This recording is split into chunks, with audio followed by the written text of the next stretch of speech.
जय हिंद साथियों, नमस्कार। कैसे हो आप सभी। बीएसटीसी पीटीईटी एग्जाम 2024 की इस ऑनलाइन क्लास में आपका स्वागत है। साथियों, आज हम बात करने वाले हैं बीएसटीसी पीटीईटी एग्जाम 2024 से संबंधित कुछ महत्वपूर्ण प्रश्नों के बारे में। तो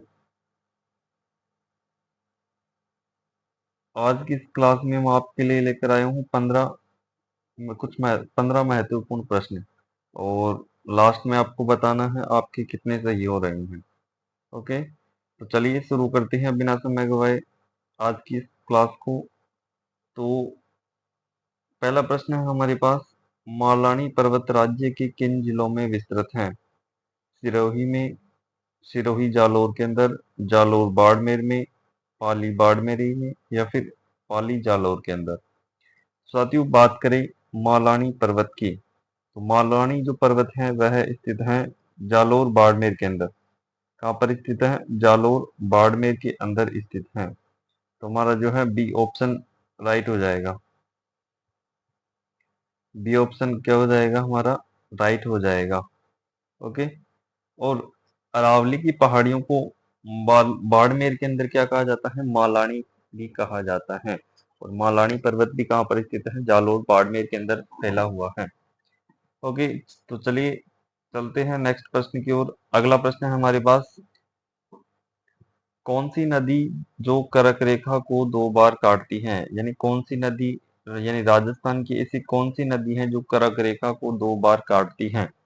चंबल, माही, लूनी, या फिर बाणगंगा। तो चलिए दोस्तों, बात करें कर्क रेखा को दो बार काटने वाली नदी की, तो कर्क रेखा को जो दो बार काटती है वह नदी है माही नदी। कौन सी नदी है? माही नदी। तो हमारा बी ऑप्शन क्या हो जाएगा? राइट हो जाएगा। कर्क रेखा को यानी धार जिला में झील अमोरू पहाड़ी से मध्य प्रदेश से यह नदी निकलती है। कौन सी नदी? माही नदी। इसके बाद में ये बांसवाड़ा के खांडू गांव से राजस्थान में प्रवेश करती है, और इसके बाद में बांसवाड़ा प्रतापगढ़ होते ही डूंगरपुर, डूंगरपुर के बाद में ये गुजरात के अंदर खंबात की खाड़ी में जाकर गिर जाती है। कौन सी नदी? माही नदी। तो इन नदियों की चर्चा हम थ्योरी वाली क्लास के अंदर करेंगे। ओके, तो चलते हैं नेक्स्ट प्रश्न की ओर। अगला प्रश्न है हमारे पास, केंद्रीय भेड़ व ऊन अनुसंधान संस्थान स्थित है। ऑप्शन है हमारे पास जयपुर, टोंक, जोधपुर, या फिर पाली। तो चलिए बात करें केंद्रीय भेड़ अनुसंधान संस्थान की, तो वो स्थित है टोंक के अंदर। हमारा जो है बी ऑप्शन क्या हो जाएगा? राइट हो जाएगा। अविकानगर टोंक के अंदर स्थित है केंद्रीय भेड़ अनुसंधान संस्थान। ओके, तो चलिए दोस्तों चलते हैं अगले प्रश्न की ओर। अगला प्रश्न है हमारे पास, राजस्थान का नागपुर किस जिले को कहा जाता है? अलवर को, झालावाड़ को, कोटा को, या फिर राजसमंद को। तो साथियों, बात करें राजस्थान के नागपुर की, तो राजस्थान का जो नागपुर है वह कहा जाता है झालावाड़ जिले को। किसे कहा जाता है? झालावाड़ जिले को कहा जाता है। हमारा बी ऑप्शन क्या हो जाएगा? राइट हो जाएगा। क्योंकि यहाँ पर क्या होता है, सर्वाधिक संतरे का उत्पादन होता है, इसलिए क्या कहा जाता है? राजस्थान का नागपुर कहा जाता है झालावाड़ जिले को। और सर्वाधिक वर्षा वाला जिला भी पूछे तो हमें क्या बताना है? झालावाड़ है। कौन सा है? झालावाड़ है। और सर्वाधिक वर्षा वाला स्थान पूछे तो कौन सा हो जाएगा हमारे पास? माउंट आबू। कौन सा हो जाएगा? सर्वाधिक वर्षा वाला स्थान कौन सा हो जाएगा? माउंट आबू। और सर्वाधिक वर्षा वाला जिला पूछे तो झालावाड़ है। ओके, चलिए दोस्तों चलते हैं अगले प्रश्न की ओर। अगला प्रश्न है हमारे पास, पश्चिमी राजस्थान में बहने वाली नदी कौन सी है? ऑप्शन है हमारे पास चंबल नदी, बाणगंगा नदी, बनास नदी, या फिर लूणी नदी। तो साथियों, बात करें हमारे राजस्थान की पश्चिम में बहने वाली नदी की, तो वो हो जाएगी कौन सी नदी? लूणी नदी। हमारा जो है डी ऑप्शन क्या हो जाएगा? राइट हो जाएगा। डी ऑप्शन क्या हो जाएगा? राइट हो जाएगा। लूणी नदी जो है पश्चिमी राजस्थान में बहने वाली प्रमुख नदी है।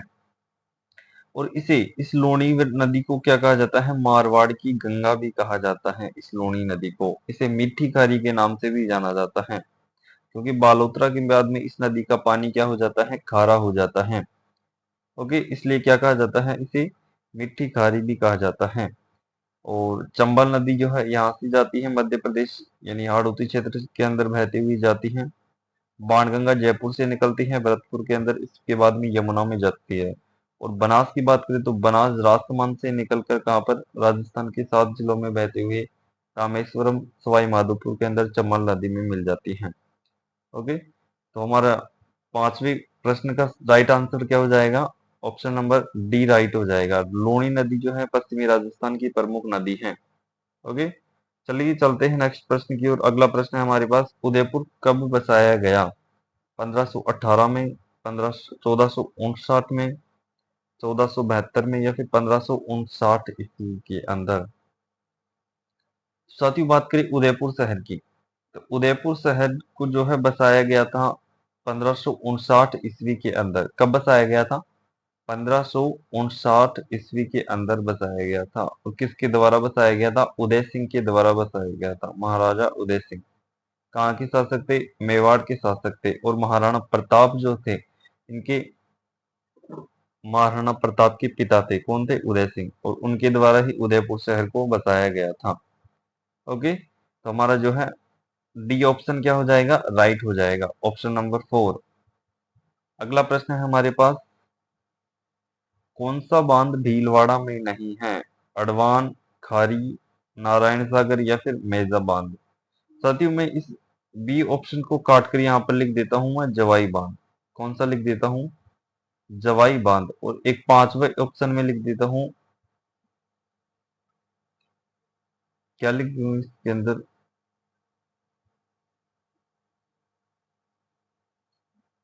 सॉरी, हाँ, तो इनमें से आपको क्या बताना है, कौन सा बांध भीलवाड़ा में नहीं है।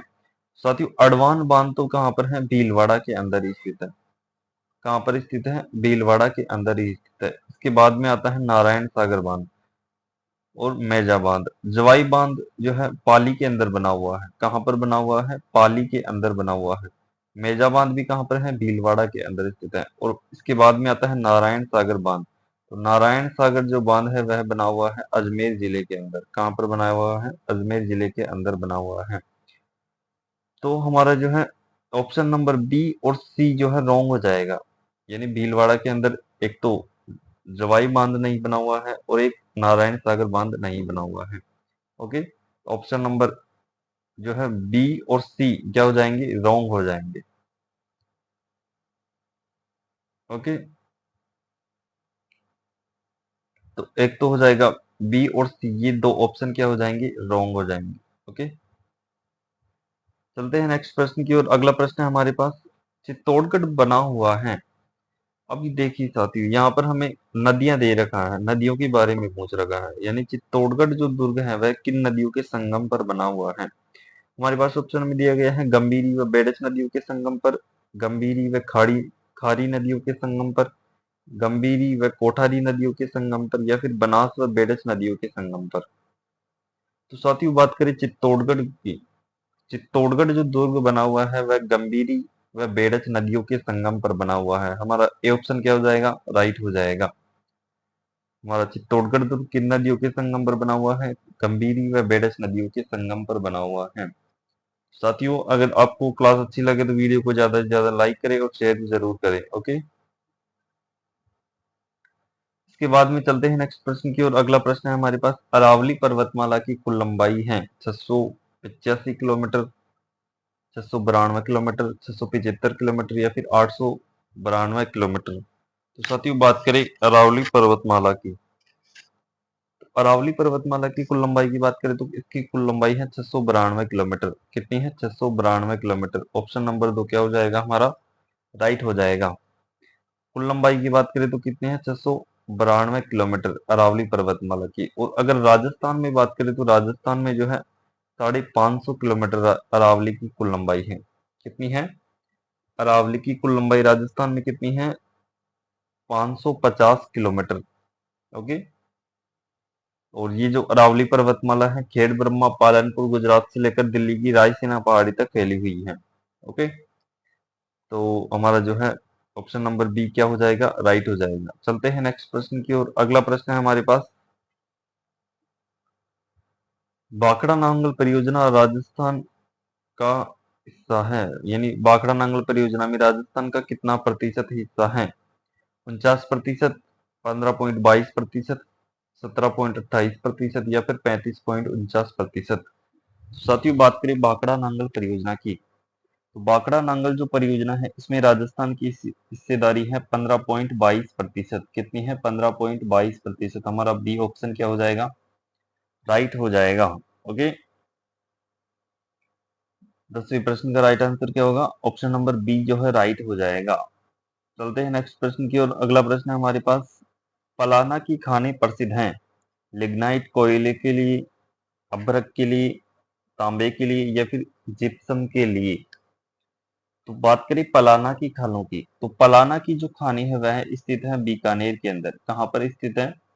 बीकानेर के अंदर स्थित है। और ये जो प्रसिद्ध है लिग्नाइट कोयले के लिए, किसके लिए प्रसिद्ध है पलाना की खाने? लिग्नाइट कोयले के लिए प्रसिद्ध है। ओके, यानी लिग्नाइट प्रकार का कोयला पाया जाता है इन पलाना की खानों के अंदर। कोयला 4 प्रकार का होता है, एंथ्रेसाइट, लिग्नाइट, बिटुमिनस और पीट। तो यहाँ पर जो है लिग्नाइट प्रकार का कोयला निकलता है पलाना की खानों से। और पलाना कहाँ पर है? बीकानेर के अंदर। तो हमारा ए ऑप्शन क्या हो जाएगा, राइट हो जाएगा।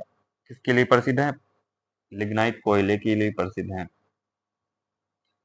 इसके बाद में अगला प्रश्न है हमारे पास, राज्य में अभ्रक ईंटों का निर्माण किस जिले में होता है? में ऑप्शन दे रखा है, टोंक के अंदर, बूंदी, भीलवाड़ा या फिर चित्तौड़गढ़। साथ ही बात करें अभ्रक की ईंटों की, तो अभ्रक का जो सर्वाधिक उत्पादन होता है भीलवाड़ा के अंदर होता है। किसके अंदर होता है? भीलवाड़ा जिले के अंदर होता है। तो हमारा सी ऑप्शन क्या हो जाएगा, राइट हो जाएगा, option number 3। Okay, option number क्या हो जाएगा, सी राइट हो जाएगा। और भीलवाड़ा को क्या कहा जाता है? अभ्रक नगरी भी कहा जाता है। क्या कहा जाता है? अभ्रक नगरी कहा जाता है, वस्त्र नगरी कहा जाता है, राजस्थान का मैनचेस्टर कहा जाता है। किसको कहा जाता है? भीलवाड़ा को कहा जाता है, क्योंकि यहाँ पर क्या होता है, वस्त्रों का सर्वाधिक उत्पादन होता है। किनका उत्पादन होता है? वस्त्रों का सर्वाधिक उत्पादन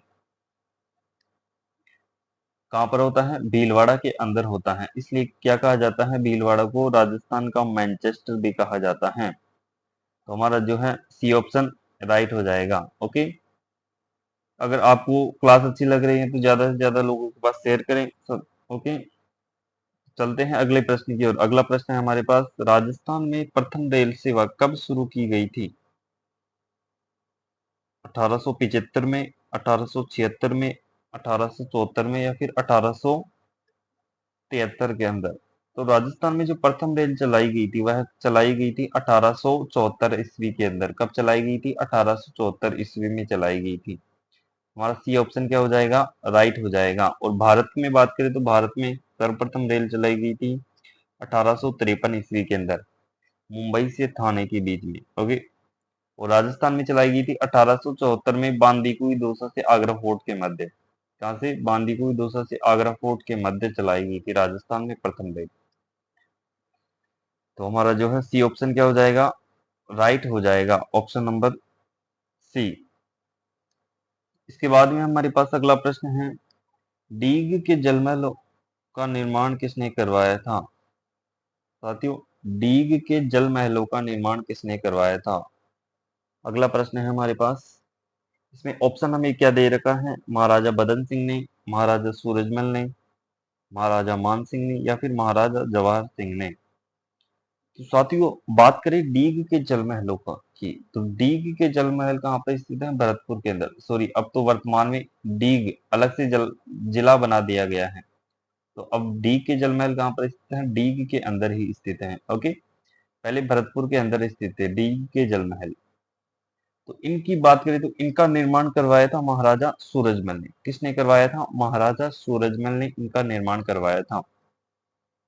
और इनका निर्माण कार्य प्रारंभ की बात करें, डी के जल महलों का निर्माण कार्य प्रारंभ करवाया था बदन सिंह ने। किसने करवाया था? बदन सिंह ने।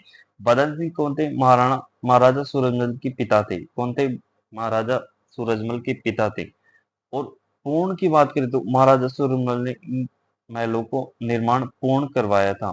तो हमारा जो है बी ऑप्शन क्या हो जाएगा, राइट हो जाएगा। ओके, निर्माण कार्य प्रारंभ तो किसने करवाया था, महाराजा बदन सिंह ने, और पूर्ण किसने करवाया था, महाराजा सूरजमल ने। ओके, तो हमारा बी ऑप्शन क्या हो जाएगा, राइट हो जाएगा। तो चलते हैं अगले प्रश्न की ओर। आज का हमारा अंतिम और लास्ट प्रश्न है, बांसवाड़ा के लिम्बा राम किस खेल से संबंधित हैं, तीरंदाजी, हॉकी, निशानेबाजी या फिर तैराकी। तो साथियों बात करें बांसवाड़ा के लिम्बाराम की, तो लिम्बाराम जो प्रसिद्ध हैं वे हैं तीरंदाजी के लिए। किसके लिए प्रसिद्ध है, बांसवाड़ा के लिम्बाराम तीरंदाजी के लिए प्रसिद्ध हैं। तो हमारा एक ऑप्शन, पहला ऑप्शन क्या हो जाएगा, राइट हो जाएगा। ओके, पहला ऑप्शन क्या हो जाएगा हमारा, राइट हो जाएगा। तो साथियों ये थे आज के कुछ महत्वपूर्ण प्रश्न, तो आप एक बार इनको जरूर देखें। मिलते हैं अगली क्लास के अंदर। अगर आपको वीडियो अच्छा लगे तो वीडियो को लाइक करें, शेयर करें और चैनल को सब्सक्राइब जरूर करें। इसके अलावा हमारी जो हिंदी की थ्योरी वाली क्लास हो रही है, और जैसे जैसे मुझे समय मिलेगा मैं आपके लिए थ्योरी वाली क्लास बनाता रहूंगा, और जल्दी इसके बाद में हम क्वेश्चन आंसर सोल्व करेंगे हिंदी की।